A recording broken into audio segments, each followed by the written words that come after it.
Shalom, good morning. Bakrid గురించి ఒక video చేయాలనుకున్నా. చాలామంది కూడా బక్రీద్ బక్రీద్ బక్రీద్ అంటున్నారు. అసలు బక్రీద్ అనే పదమే లేదు. గ్రంథాల్లోకి వెళ్తే అసలు బక్రీద్ అనే పదమే లేదు. ఈ పండగని ఏమంటారంటే ఈద్ అల్ అదా అంటారు. ఈద్ అల్ అదా అంటారు. ఇది అరబిక్ భాషలో పదం. ఇది ఈద్ అంటే పండుగ, అల్ అంటే దేవుడు, అదా అంటే త్యాగం, సాక్రిఫైస్ అన్నమాట.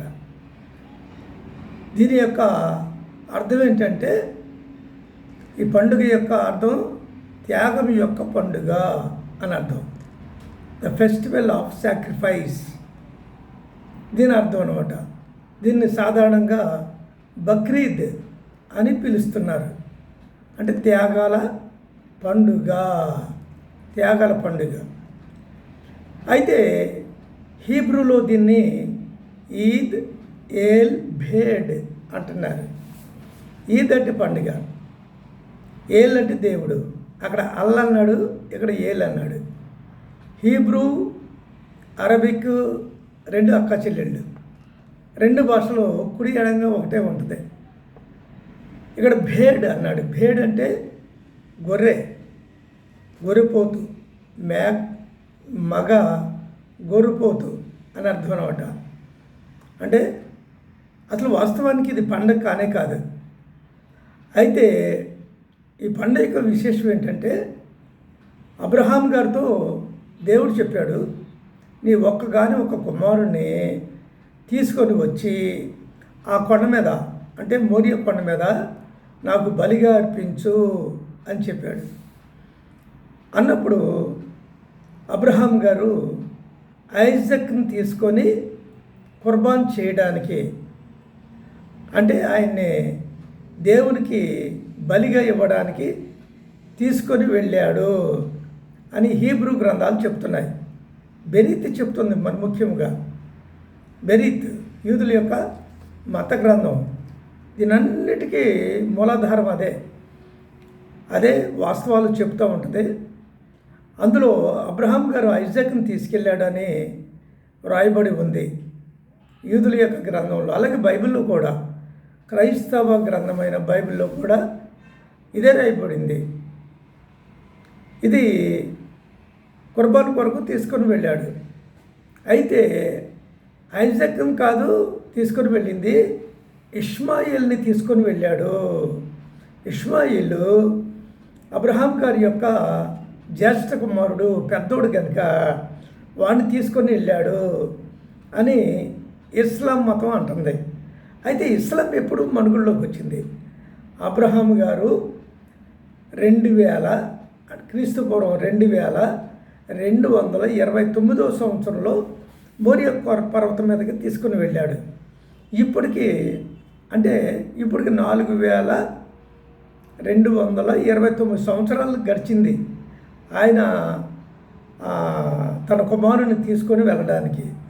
అయితే ఈ ఇస్లాం ఎప్పుడు వచ్చింది? క్రీస్తు శకం 625లో వచ్చింది. 625లో వచ్చింది. ఇది ఎప్పుడు, ఈ సందర్భం ఎప్పుడు రాయబడింది ఖురాన్లో అంటే ఇంచుమించుగా 7వ శతాబ్దంలో రాయబడింది. 7వ శతాబ్దం అంటే ఇది 7, అది 22, అంటే 29, అంటే దగ్గర 3000 సంవత్సరాలకి, 70 సంవత్సరాలు తక్కువ, 3000 సంవత్సరాలకి ఖురాన్ రాయబడింది ఈ సంఘటన జరిగిన తర్వాత. అందుచేత ఇది తప్పు, ఇస్లాం చెప్పింది వాస్తవం కాదు, అబద్ధం, అది కాదు అంటున్నారు. అరే నేను మరి యూదులకి సపోర్ట్ చేయట్లేదు, నేను ఇస్లాంకి సపోర్ట్ చేయట్లేదు, మధ్యక్షంగా నేను మాట్లాడుతున్నాను అని చెప్పేసి కొంతమంది యొక్షాన్ అనేవాడిని తీసుకొని వెళ్ళాడు అని చెప్తారు. యొక్షాన్ ఎవరు అంటే అబ్రహాము గారికి కెతురాకి జన్మించిన 6 కుమారుల్లో పెద్దవాడు అని అంటున్నారు వాడు. అయితే తుర్కీస్ అంటే టర్కీ వాళ్ళు ఏమంటున్నారంటే యక్షాన్ని కాదు జిమ్రాన్ని తీసుకొని వెళ్ళాడు. అంటే యక్షాని కంటే కూడా జిమ్రాన్ పెద్దోడు కనుక జిమ్రాన్నే తీసుకొని వెళ్ళాడు అని చెప్తున్నారు. దీన్ని చేయాలంటే 2-3 వీడియోస్గా చేయొచ్చు, కానీ దీన్ని తేల్చేద్దామన్న ఉద్దేశంతోనే నేను దీని యొక్క వివరణ ఇస్తున్నా. నేను కెతురాకి పుట్టిన 6 కుమారులకి వివాహం చేసేసి వారికి పశువుల మందని పంచి ఇచ్చేసి తన యొద్ద నుంచి దూరంగా పంపించేశాడు అబ్రహాం గారు.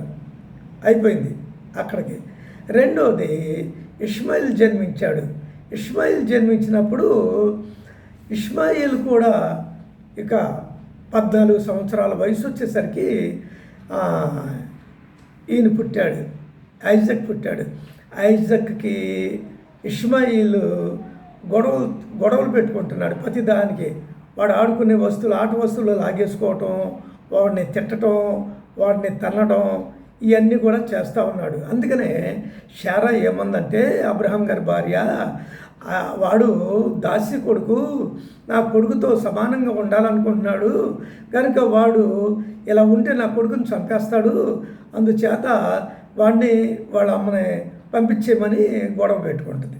గొడవ పెట్టుకున్నప్పుడు అప్పుడు అబ్రహాం గారు చేసేది లేక అక్కడి నుంచి దూరంగా పంపించేశాడు. అదంతా అందరికీ తెలిసిన విషయమే.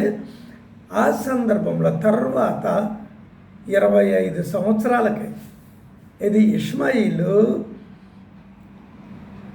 హాగరు వెళ్ళిపోయిన అబ్రహాం గారి దగ్గర నుండి వెళ్ళిపోయిన 25 సంవత్సరాలకే దేవుడు అబ్రహాముతో మాట్లాడి నీ కొడుకును తీసుకొని ఆ మోరియా కొండ మీదకి తీసుకొని వచ్చి అక్కడ నాకు బలివ్వు అని చెప్పాడు. నాకు బలివ్వు అని చెప్పాడు. అలా చెప్పినప్పుడు అప్పటికి ఇస్సాకుకి 28 సంవత్సరాల వయసు. చిన్నపిల్లడేం కాదు. ఇస్లాం ప్రజలు ఏమంటారంటే ఆడు చిన్నోడంటే అబ్రహాం గారు తీసుకెళ్ళేటప్పుడు ఆడు చిన్నోడు, ఆడికి మాటలు కూడా రావు, అమ్మ నాన్న తాత అంటాం కూడా రాదు, ఆడు చిన్నపిల్లడు, అందుకని ఇష్మాయిల్ని తీసుకెళ్ళాడు అని. చిన్నప్పుడేం కాదు. ఇష్మాయిల్ వెళ్ళిపోయాడు అక్కడి నుంచి. ఐజక్ పెరిగి పెద్దవాడయ్యి 28 సంవత్సరాల వయసు వచ్చిన తర్వాత ఐజక్ని తీసుకొని మోరియా పర్వతం మీదకి వెళ్ళాడు అని హీబ్రూ గ్రంథాలు చెప్తున్నాయి. నేను కూడా దీన్నే అంగీకరిస్తున్నాను. అయితే ఇస్లాం ప్రజలకి అర్థం అవ్వాలంటే చాలా వివరణంగా ఒక క్లాస్ తీసుకోవాలి. ఒక క్లాస్ తీసుకున్నప్పుడు అప్పుడు వాళ్ళకి ఇష్మాయిల్ని తీసుకెళ్ళాడా, ఐజక్ని తీసుకెళ్ళాడా, ఎవరిని తీసుకెళ్ళాడు అనేది మనకు అర్థమవుతూ ఉంటుంది. అందుచేత ప్రజలందరూ కూడా అర్థం చేసుకోవాల్సింది ఏంటంటే ఐజక్ని తీసుకొని వెళ్ళాడు. చలో.